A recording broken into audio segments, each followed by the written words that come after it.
guys, this is Alea Jen and welcome back to my YouTube channel. So for today's video, ano nga ba yung mga skills na gustong-gusto ng mga amo sa mga domestic helper nila? So, syempre yung mga amo is namimili din yan sila. Hindi pwedeng kukuha lang yan sila ng hindi nila gusto kasi nga alam nila mangyayari. Magsasayang lang sila ng pera. So, ano nga ba yung mga gusto nila? First is hygienic. Gusto nila yung malinis ka sa katawan mo, malinis ka sa lahat. Kasi nga, maarte sila dito. Kahit sabihin mong sila dugyot, gusto nila yung katulong nila is malinis. Pangalawa is very, very hardworking. So, gusto nila yung only work ka dyan. And gusto nila is meron kang kusa ba? Meron kang utak. Hindi ko lang masabi sa English kung ano yung nakalimutan ko. Meron kang nasa dulo ng bibig ko. Yung nagkukusa ka na gawin yung mga bagay na alam mo na ipapagawa sa'yo or alam mo na mangyayari or gagawin mo din naman. So, doon ako plus point sa amo ko. Yung hindi na ako nag-aantay na utusan ba, ginagawa ko na yung mga dapat gawin. And skills na gusto nila is yung hindi ka mareklamador. Ayaw nila ng reklamador ka. Kasi dito guys, hindi mo alam kung kailan ka hayahay, kailan ka busy. So, katulad ngayong gabi, natapos ako alas 12 na, tinitignan ng amo ko yung mukha ko kung magagalit ako. Ni minsan, hindi niya pa ako nakitang nagalit dahil late na sila matulog or late na ako nila pinatulog or late na ako natapos. So, habang nagbo-blower siya kanina, grabe yung buhok ko naglalagas. Partida, hindi pa ako nagsuklay. So, habang nagbo-blower siya kanina, tinitignan niya yung mukha ko kung okay pa ba, kung nakasimangot pa. Pero nakikita niya ako, okay pa din naman ako. Kaya, hindi rin siya kaya minsan, kapag tanghali, kahit na alas 2 pa yung yung pahinga ko, minsan pumapasok ako 1:45 or 1:30 dito, okay lang sa kanya kasi nga, bawi-bawi lang, hindi naman araw-araw, minsan, bigayan lang ba, so, yun yung kinaano ng amo ko sa akin, hindi niya ako nakitang nagre-reklamo sa mga bagay-bagay, sa mga trabaho, and also, minsan lang ako nagkakamali sa mga trabaho ko, minsan lang ako hindi na-gets yung inuutos niya, bilang lang yan, hindi pa umabot ng 10 yung mali sa matagal na ako nandito. So, parati akong kung ano yung inutos yun yung sinusunod ko. Next is, ayaw nila ng clumsy na tao. Kasi nga, ayaw nila ng nagbabasag ba.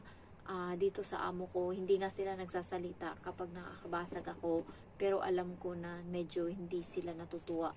Pero wala naman silang sinasabi. Basta sinasabi ko lang sa kanila na basag ko. And bilang ko kung kailan ako last na nakabasag, 5 months ago. So, pinagpipray ko yan araw-araw na sana hindi ako magkaroon ng sira dito sa bahay or basag. Kasi syempre, hindi akin yan.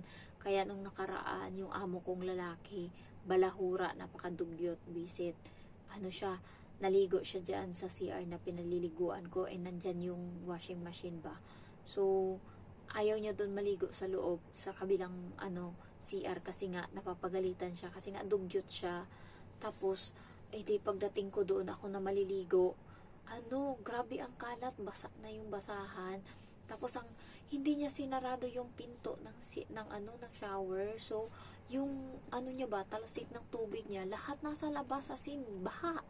Tapos nakita ko yung washing, yung kapal ng tubig doon, ganito kakapal. Sabi ko sa taas, paano pag nasira to? Ako yung sisisihin kasi wala naman akong ebidensya na sabihin ko na, yan, naligo dyan yung amo kong lalaki, tapos ayan, nagdanaw, nagbasa. Tinawag ko yung babae. Tinawag ko yung amo kong babae. Nakaupo siya dito sa, binalik ko yung damit kong suot, nakahubad na ako nung time na binalik ko, tinawag ko siya. Sabi ko, ma'am, masisira kaya yung nito, washing, kasi basa yung sa taas. Sabi kong ganun. Tapos sabi niya, hindi naman ata, sabi niya ganun. Sabi ko, paano to? Ano nangyari? Bakit nabasa to? Sabi niya ganun. Sabi ko, nakalimutan atang isarado ni Sir yung yung pinto sa shower. Sabi ko, ganun. Tapos ayun, pinicturean niya. Sabi niya, hindi naman ata to masisira, pero sasabihan ko na din siya para hindi niya na ulitin. Yung amo ko lalaki na dyan. Tapos, Tapos ayun, naintindihan niya ata kasi di ba may English yung mga salita, bahala siya dyan. Lalaki yun. May bago kasi siyang monitor.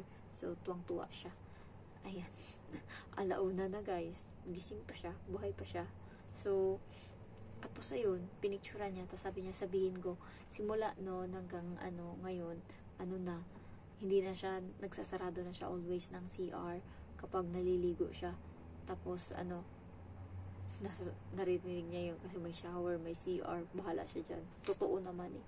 Tapos ngayon, hindi na siya nagbabasa-basa doon. Pero napansin ko, na nga siya, dumista siya sa akin konti. Yung hindi na siya bumabati. Masyado bumabati siya, pero hindi katulad dati nakikipagtawanan siya. Siguro, nagalit siya kasi sinumbong ko siya sa amo kong lalaki. Kaysa, as babae, kaysa naman ako yung mapapagalitan pag nasira yan. So, ayun. Kailangan guys, kayo sa mga ganyan-ganyan. Di bali nang ipahamak nyo sila. Magkakaintindihan naman yan sila kaysa sa ikaw mapahamak, masira yan. Di ba? Next is, pa yung mga skills na gusto nila. Gusto nila yung madali kang pumick up. Ayaw nila nung slow, bobo na ako kasi alauna na eh. Alas 2 na. Ang slow pang pick up, Diyos ko Lord. Tapos, ayaw nila niyan. Kaya, natutuwa din sila or gusto nila yung mga ganyang mabilis ka lang matuto. And next is cheerful. Kailangan, nila yung masayahin ka, yung masaya ka lang. Kasi nga, ayaw nila ng malas sa kanila kapag nakasimangot. So, kanina, ayaw nila nang nagmamarites. Pero hindi naman ako nagmarites. So, kanina, masyado akong observant. Kanina dumating yung yung parents ng amo kong lalaki. Tapos, naka-outfit check. Ang lala, guys. May may papayong-payong sa mukha. Yung, ewan ko, yung may payong yung mukha niya, yung nakatatakpan yung hanggang dito niya. Talagang pormata talaga yung kanina yung nanay ng amo kong lalaki. So, hindi yan pumapasok dito sa bahay. Simula nandito ako, hindi pa yan nakapasok. So, nasa labas lang siya. Amo kong babae, hindi siya nagpakita, nagtago siya dito sa may gilid, sa may sala.